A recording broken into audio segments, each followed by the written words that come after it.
why so many people tend to have a problem with modern women is because you make whatever argument that suits you at the time. It's the it's the end in sign language that need to be right. What is it? Is it predeterminism where life is what it is and you don't have any choices? Or do you have choices? And we're talking about social freaking media. Just like you saw young men dying to gang violence for their block. You don't own a brick on that block, but you're willing to die for your set. We understand that.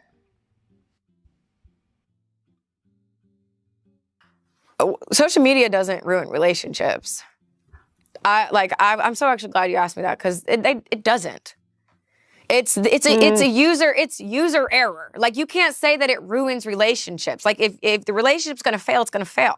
So you're saying if I didn't know there were thousands of beautiful women on my Explore page or women DMing me, making themselves known, that our relationship would be perfect? No, it would only work because you don't have the whole you don't have the whole spectrum.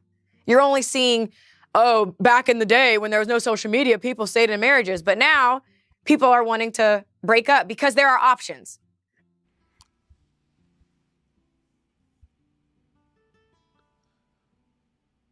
This is where I lost it. Yeah, you have options. You have the options to wreck your home. You have the options to get out there and wreck your family. You certainly do. The problem today is people have too many options, and human beings have not evolved to keep up with our technology. We are overloaded. Options. How many women have called into my show thinking they have options? How many? I break down the numbers. This is why people love this show, because while women, you speak in these vague, abstract terms, we speak in numbers. What I say, most ladies think the pool is 8 feet deep and your actual pool of men is 1 inch deep. That 1 inch ain't a lot of options. This is why I say, Brittany, you need to be careful about what you're saying to women, because it's one thing to believe what you believe, but telling women they have options is dangerous, because have women have listened to this stuff for my lifetime, and where has it gotten us? A 26%, 1 out of 4 black women will marry in their lifetime. 80% of children born out of wedlock. And when women do get married, they're walking out of their marriages 80 at a rate of 80 to 90% when they file divorces. Options to do what? Die alone? And that's what my grandma didn't realize. Sweetie, you got options. But that was taboo then. Like, your grandmother and your mother's situation is over here. Why was it taboo?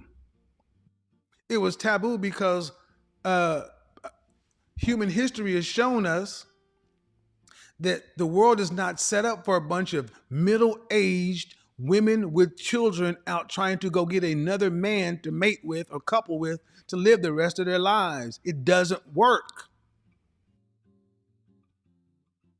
See, a lot of times women talk this stuff, this color purpling, or waiting to exhaling of the black community. And I don't, like I said, your personal experience over here, but I need you to understand that what's not being said is men are bad. That's what's not being said. But is this a positive conversation about men and the potential in relationships, or is it negative? Your life, your choice, your choice. But when you say, well, we as women need to have this conversation, well, if you're not gonna get with a man, who the hell you gonna get with?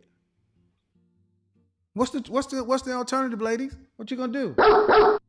What's the alternative? Y'all all gonna decide to become alternative lifestyle?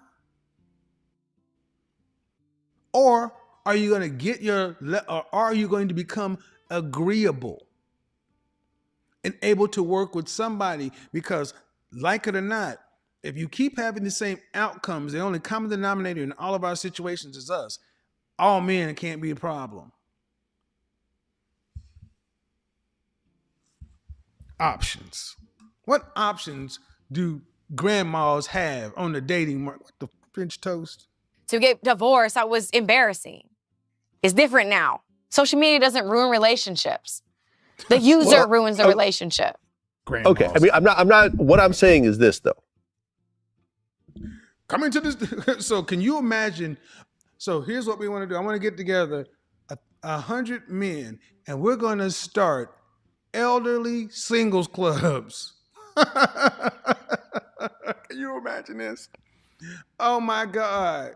We're going to start Seeking Arrangements, gray version. Gray Plenty of Fish, Gray Bumble. What the hell are we talking about? Options. Women get upset when men are so return on investment and transactional, but you ladies talk about relationships in such temporary, transactional, negative terms.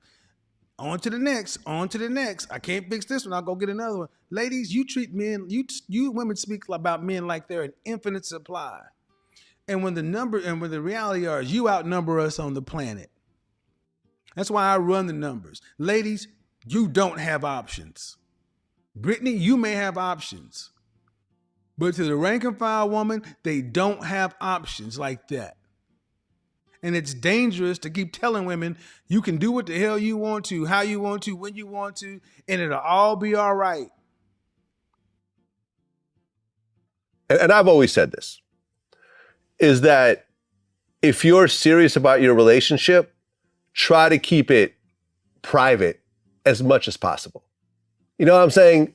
Like, if people don't know that you're in a relationship with a certain person, and that's just y'all's relationship, then it takes away some of the potential other problems of people DMing that person and either telling, them facts or lies or just whatever shade or whatever jealousy or whatever else. Because with social media, everyone's accessible to anyone. A person with a fake account could DM anyone, and that person might read it. And just like when you saw, like when reality shows became popular, you have these marriages, like Hulk Hogan had been married to his wife for like 150 years. And then after a couple seasons, suddenly they're getting divorced and she's with some 20-year-old guy and trying to like relive her youth and so forth. Good for her. Because it's fucked up, Brittany. What you just said was fucked up. This man has just told you about a relationship, a marriage, a family of 20 years. And he tells you that after getting on social media, they start having problems in the marriage and she's divorcing her husband and with a 20-year-old. And the first thing out of your mouth is good for her? Why? I mean, I want you to understand, this is why I started to lose it. I'm like, good for her. This is why I say therapy is so needed. Good for her. Bad for the community, bad for the kids. You just automatically assume when a woman does something, what? She's right and justified? So if the story had been reversed, Hulk Hogan left his marriage of 20 years for a woman in her 20s, would you have said good for him? This is where this womanism, feminism shit is toxic. So we openly talk about toxic masculinity and misogyny, but we don't talk about the shots that women throw at men every goddamn day. That was bullshit. And reckless. it's so many other external forces, because a relationship is just hard enough with just the two people. You throw in millions of other people chiming in and trying to do whatever, whether it's true or false. This is what I'm saying. A lot of times it's just better to just keep all that out of the public, period. You know, some of the most successful, Bono, the lead singer of U2, one of the most successful rock artists of all time, he's been married forever. You don't even know who his wife is. You know what I'm saying? Yeah. But they have a beautiful family. They have great kids. She's, she's happy with just being with this guy. She doesn't need to parade and so forth. And I remember when I interviewed but we don't like those stories. We don't like the stories where hierarchy